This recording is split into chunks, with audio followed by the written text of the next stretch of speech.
வணக்கம் மக்களே. காலையிலே இயர்லியே எழுந்து கிளம்பியாச்சு. எங்கே போகிறோன்னு தானே கேட்குறீங்க. நமக்கு டிசிஎஸில் வாக்கிங்கில் ஒரு இன்டர்வியூ இருந்துச்சு. சரி, அதான் அங்கே போகிறேன்.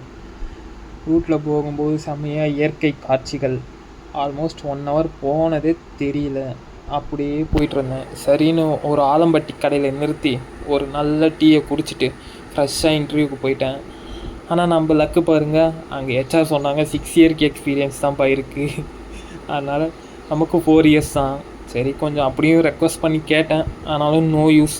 சரி, நான் அங்கேருந்து கிளம்பியாச்சு. அப்போ தான் நம்ம பைக்கு டக்குன்னு நம்மளை பார்த்து ஒரு லுக்கு விட, நம்ம பைக்கை பார்த்து ஒரு லுக்கு விட ஒரே ஃபீலிங்ஸ் 2 பேருக்கும். சரி, கொஞ்சம் ஸ்பேர் வாங்கலான்னு முடிவு பண்ணிவிட்டு புதுப்பேட்டை கிளம்பிட்டேன். போகிற வழியில் சரியான மழை. அப்படியே அட்ஜஸ்ட் பண்ணி போயிட்டேன்.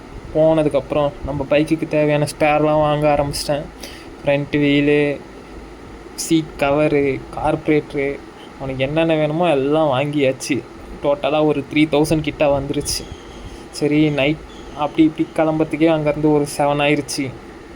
சரி, திரும்பி போகும்போது நடுவில் ஒரு கடையில் நிறுத்தி நமக்கு பிடிச்ச ஃபேவரட்டான பரோட்டா 4 வாங்கி பிச்சு போட்டு சாப்பிட்டுட்டு அங்கேருந்து திரும்ப வரும்போது நைட்டு ரொம்ப இருட்டாயிருச்சு. ரோடு ஃபுல்லாக அப்படியே நமக்கு பிடிச்ச பாட்டு ஒன்று வைப்பில் போட்டு விட்டு அப்படியே வீட்டுக்கு வந்துட்டேன்.